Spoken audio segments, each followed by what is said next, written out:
Hey, I'm Ryan Elder, composer for television. I work on Rick and Morty on Adult Swim, The Boss Baby Back in Business on Netflix, and Harmon Quest on VRV.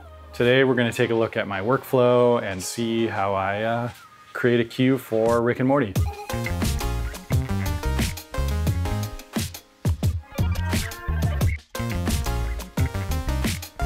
So basically, I've been writing music since I was very, very young. I started playing violin when I was age 5, and my dad had a home recording studio and I would write little boy band songs when I was a kid. And I went to college and got a degree in composition. And shortly after college, I started an internship at a company called Emoto Music, and I worked there for a long time as a staff composer. And then in about 2011, I started working on Rick and Morty, and the rest is history, I guess. So my process for working on Rick and Morty is I generally will get an animatic. And it's really just simple drawings in a slideshow format with the timings locked so that when it happens in the animatic, that's when it's going to happen in the animation once they get done with it. But it gives me a really good roadmap so that I can score the show and I understand what's happening early on in the process. Within a few frames or seconds, they're pretty accurate to where the timings are going to be at the end. Once I get that animatic, then it's just sort of up to me to kind of watch it down, figure out where there needs to be music, where there doesn't need to be music, which is just as important as where there does need to be music. And I tend to try to put more music than I think is maybe necessary at first because it's much easier to pull something out than it is to add something in at the last minute. I'll submit it to Justin and Dan. They'll come back with their thoughts, their notes, and I'll dive in again and make any changes that need to happen. Sometimes that means removing a music cue entirely, and sometimes it just means subtle changes here or there. For this cue that I'm going to be working on today, this was a cue that I did have to rewrite almost completely the first time I wrote it, because I spoke to Dan about it after he heard my first pass, and he said, you know, in this scene, Rick is very determined. He's very focused. He's trying to accomplish a goal, and he's really set on that goal. And so the music needs to convey this sort of sense of purpose, this direction that Rick is going, and imply that nothing is going to get in his way at all. And so I came back with what you're going to hear today. And you'll see as I work here, the cut that I'm working with today is not a final cut. The final cut almost always comes after we're done mixing it. So you'll see some things, dialogue missing, some of the shots might be different than what you've seen on the final show. And that's what I end up working to. And usually then we'll adjust at the very last minute if need be. So I got this scene here from the show. It's a scene from season 4. And Rick is sort of infiltrating this war between robots and I don't know if they're crocodiles or alligators. Let's ask a biologist. But he's on a mission, you know? He's on a mission to find out who's been using his toilet. So before I play the music at all, I'll just like play the scene here, watch it down, and sort of maybe I'll stop and comment on where I think key moments are. So find and kill those earthlings. So the music is going to start with this dramatic moment here. It's just this battle on the planet. So action, robots talking. And then Rick shows up, and then the theme needs to change. We need to do something that shows Rick. My apologies. Oh, and interesting note, he turns this thing around and there's this QR code. In the final version of the show, you can actually take a picture of that and scan it, I believe, and it will take you to a webpage where you can buy one of these hats. Anyways, he's talking to these robots and then some action happens. And the robot dies and he's got to get the chip out of it. It's in a couple pieces. So at this point, it's just, we need to just play up the action. So the first thing I wanted to do was like create this dramatic moment as we transition from the previous scene into the one we're going to score. So we need sort of like an orchestral build here. Find and kill those earthlings. So that sort of action-y sets the tone. And what I use to create that is a lot of contact libraries. Right here, I'm starting with some tremolo strings, which are in the cinematic strings. So doing those to build into the scene, and then big snare drum. And timpani is a big part of it too. Kind of things with timpani rolls too, like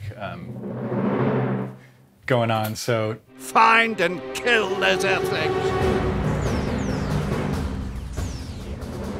And then we're down here for some sort of this dialogue here. Then we go and then Rick shows up. Flesh intruder, prepare to die. So there's two ways that I'm kind of creating this sense of focus and determination on Rick's part. The first one is using this library Damage, which is just a percussion library. And with these big drums, you know, pulsing through. And then the other one I'm using is this library called Analog Brass and Winds by Output, like a synthy brassy hit that gives it, that's like really dark and menacing. And so together they form this sort of basic underpinnings of the track.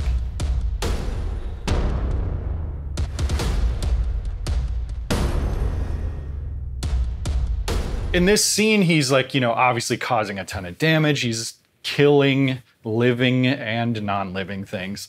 And, you know, Rick is not the bad guy of the show. He's a bad guy, but he's not the villain of the show. It's tricky to show both sides of Rick. Like, we're rooting for him. We want him to find out who's been using his toilet. But we also know that he's like doing a lot of bad things. And that's sort of a fine line I have to ride on the show a lot. In this case, it was like, let's focus in on the determination. So in addition to those sounds I just played, there's also timpani hitting. And then there's these action strike drums kind of going on. And then I got like a snare drum. Nothing says like I'm determined and focused like a marching snare, right? That's kind of building through. And then the last thing that's really important are these staccato strings, which are kind of doing this downward motion melody here over the low chugs that match with the analog brass synthesizer sound. And then I also got classic Rick and Morty gong, which is really crucial to the sound of Rick and Morty. It's like in every Rick and Morty orchestral cue, basically. Instead of the crash cymbals, I always use gong because I think it just sounds more mysterious. I don't know. Lastly, I have Omnisphere going here. It's just like a cool synth that I have that has like a million sounds. And this is like a percussion loop that's going on to give it kind of a drony sense of foreboding action here. So altogether, those sounds kind of go together to create this. Flesh intruder, prepare to die. Oh, hold on. My apologies, Lieutenant Commander. No problem. At ease, soldier. Initiate employee evaluation mode. Accessing delivery archive. Okay, listen, you delivered an avian protein club sandwich with no All right, and so here's a key moment that's about to happen. So the first thing I want to say is like, yeah, this is like a little repetitive, right? But the point is they're talking, so I can't have the music be too in your face. I can't have it be trying to get your attention too much because I want you to focus on what Rick is saying, what the robots are saying. And if I'm doing too much, if I'm trying to steal your attention away from that, I'm not doing my job. So I want to keep it simple. I want to keep it almost predictable in its repetition until something happens in the picture to take us away from that. And that's this moment coming up here. Okay, listen, you delivered an avian protein club sandwich with no lettuce. God damn it! So like that's a big flaw in Rick's plan, right? He's trying to get this robot's attention. The robot dies, so we want to create a big moment for that. And that I used this library called Vivace, which has these cool full orchestra sounds, big hits. And I used those two together, like this low brassy one and this high brass. And that's just like to create a moment when that happens. Also, I add in some more percussion there. Avian protein club sandwich with no lettuce. God damn it! That stuff. And then we're back to our groove here as Rick lays waste to these robots and alligators. Building tension now, because now it's just sound design. There's no dialogue. So we can add a little more to it there. There's this big high string and brass hit when he lands. And I've added extra octaves in the staccatos here. I'm going up higher, so we hit the high strings in there. And then he finds 3 of the pieces. Turns out this guy has the last one.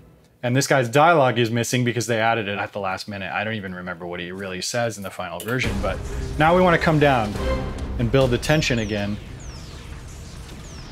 Because all right.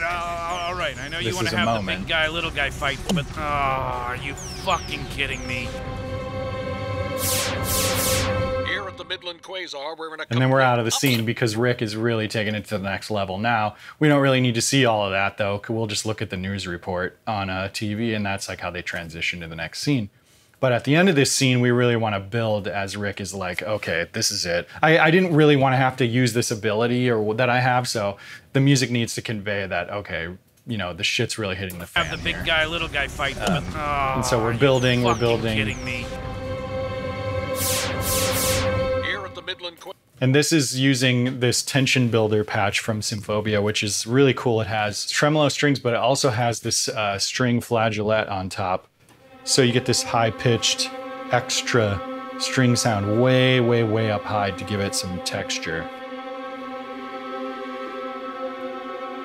Way up high. So yeah, that's the scene. That's kind of most of the elements that I walked through there. Once I got all the sounds the way that I want them, like they are here in MIDI form, then I will just input them into audio form, and I just dub them down here onto audio tracks. And now I can start mixing it. I like to mix as I go along, so a lot of these sounds are already at the right volume relative to each other. And I tend to put a little reverb on all of them. I have them sort of bust out just to sort of glue everything together so it sounds like it's an ensemble that's in the same room. And I like to use Altiverb for reverb. This is the Disney Hall preset. And it's pretty cool. It's like an actual model of the way the Disney Hall sounds in Los Angeles here. And then, you know, these sample libraries are all pretty specific to like a large, massive orchestral ensemble, and they have a lot of the mixing already built in. So really it's just a matter of getting the levels right, making sure everything sounds good. And then, you know, I just want to make sure everything is mastered and up to level and hitting the speakers in the right way. So I'll tend to use maybe a little bit of multi-band compression, and then maybe a little limiting as well. Just a little bit, because if it's squashed too much, once we get it into the final mix, with all the dialogue and sound design stuff, it will take up too much space. So I just want it to be real simple in the background here. I generally try to mix myself. I try to keep things simple and fast because I'm writing a lot of music and I'm having to write it fast. And if I have a track that's more involved, or if it's like a real set piece song like Goodbye Moonmen, for example, I will send that to an engineer or a mixer to make sure that it's really spanking and sounding great. And once I got all that little bit of mastering on there, a little bit of reverb, I'll output this, and it's ready to go and move on to the next cue. Usually it takes me about a week, and if I'm feeling generous towards myself, I'll take 2 weeks to do an episode, and that's a first pass. Now there's many rounds of revisions after that that take more time.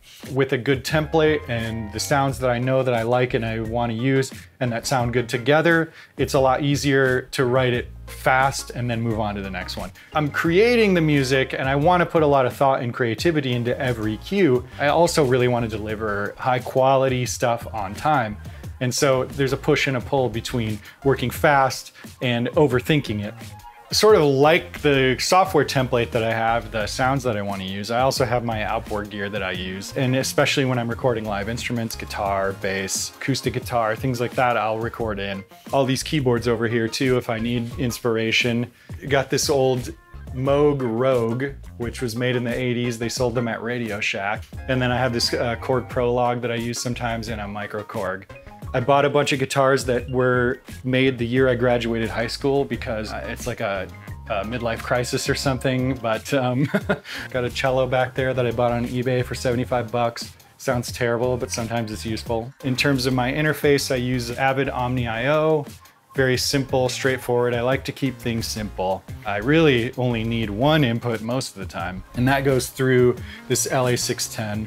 And then last but not least, I use the Audient Nero to monitor. It sounds really good. And I usually work in headphones just because I can hear the details better. And that's one of the reasons why I like the Nero, because the headphone path is really clean, really clear. I can really hear what's going on better. And then, you know, if I need to, I'll use my HR824 monitors in the room if I need to hear out sounds in the room too. So that's, you know, how I write a cue for Rick and Morty, the software I use, the hardware I use, and hopefully you enjoyed it, and hopefully I didn't leave anything out.